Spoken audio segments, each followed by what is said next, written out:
When you mix fuel, metal oxide, and metal powder in just the right way, it burns at 2,000 degrees Celsius. Hot enough to cut through nearly any barrier known to man. Throw some C4 into the mix,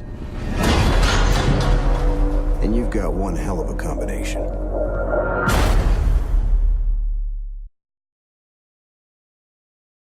What is going on, guys? Welcome back to once again. I'm your Space Elite, and today we are getting into episode 2 of How to Master, a tips and tricks guide dedicated to Rainbow Six Siege and to you guys who want to get into the game.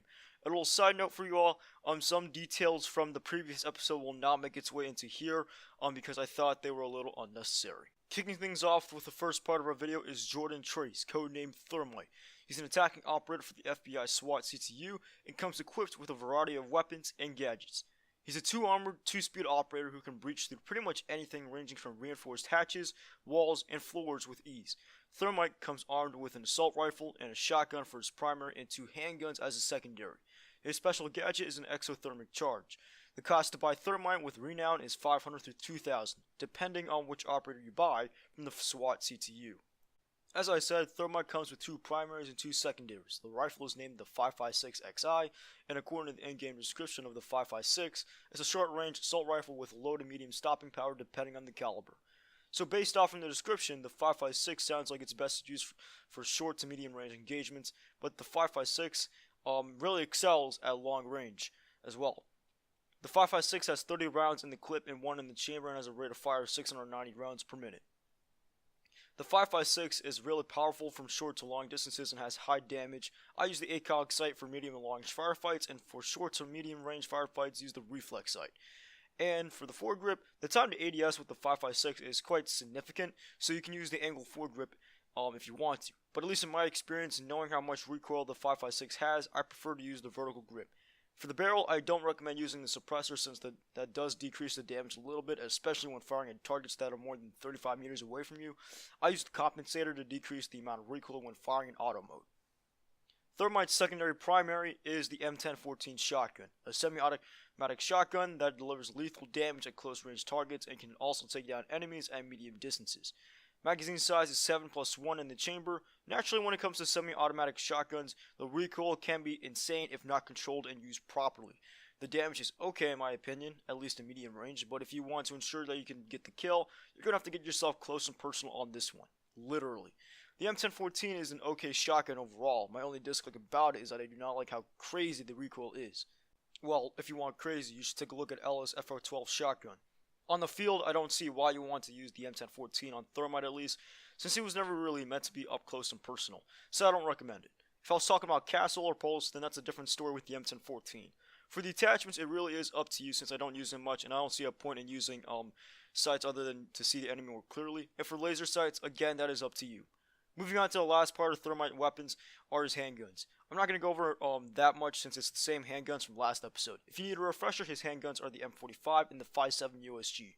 If you want high damage, use the M45, but it does come at a cost of low round count in the clip. But if you want more bullets at the cost of low damage, use the 5.7 USG. Thermite comes equipped with gadgets that make him pretty versatile if you ask me. He has access to 3 flashbang grenades and 1 claymore. And of course, he does have his special breaching charge. Use the flashbangs to push your way into certain areas and objectives, and please don't flash yourself while doing so.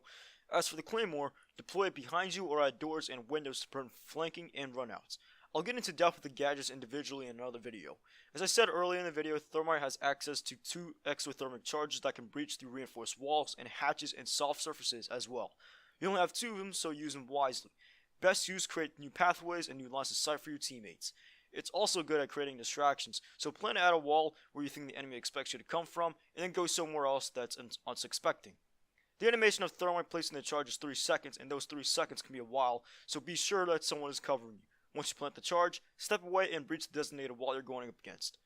Thermite does have a counter operator, which are Bandit and Mute. Bandit can destroy Thermite's special charge if placed on an electrified wall or hatch. Mute can also prevent Thermite from igniting his charge using his Mute jammer. But the 2 problems can be solved if you have a Thatcher or Twitch that can destroy the Bandit charges or jammers. Thermite works very well along with the other 2 operators I just said. and he excels with Habana, so you can breach walls at the same time. Thermite is a very powerful operator and used by players a lot. He has a very powerful rifle, which I recommend using instead of his shotgun. His gadgets are very useful when pushing objectives. He's really good in all three game modes, that being hostage, bomb, and secure area. But for hostage, I think it's a bit iffy since he's a 2-speed operator, and if you pick up the hostage as Thermite, he can be a little bit slow, and the point of hostage is to get the hostage out as quickly as you can. But Thermite's a 2-speed operator, so he doesn't have the supersonic speed like how Ash does. And of course, Thermite isn't meant for rushing, obviously. But he can still get through maps relatively quick, and he can also take some more damage than one-armored operators like Ash or Habana. In Siege, there's a common meta called bandit tricking. This can only be done with certain operators, that being Thatcher or Twitch, and of course Thermite. Bandit tricking is when you literally trick Bandit into planning his bandit charge at the wrong reinforced wall while Thermite is breaching on the other wall next to Bandit is at. While that is happening, you can throw down Thatcher's EMP only when Bandit's charge is down. You can also use Twitch to make Bandit panic and have him distracted from his task, which is stopping Thermite. One final operator you can use to assist Thermite is using Sophia's concussion grenades, which I think can disrupt Bandit's animation when placing down a Bandit charge. Blowing up reinforced walls can be relatively difficult if you do not have the right operators. When trying to breach a soft wall, you can do it, but it would be just a waste of a charge unless used for good intentions. Defenders can shoot the charge, thus destroying it on a soft wall. And that is going to conclude today's episode of How to Master. I hope you enjoyed, and I apologize if I thought hearing my voice was a bit tedious, but in the end I hope you found it worth your time. Let me know what you guys think, what more details should I add, what should I take out, and let me know what I missed for Thermite. As always guys, don't forget to like, comment, and subscribe for more French content. Don't forget to join my Discord server if you want to squad with me or you just want to talk to me. If you guys made it to the end of this video, congratulations, and type in the comments, #Thermite mains for the win, and I'll see you all in the next video. Peace.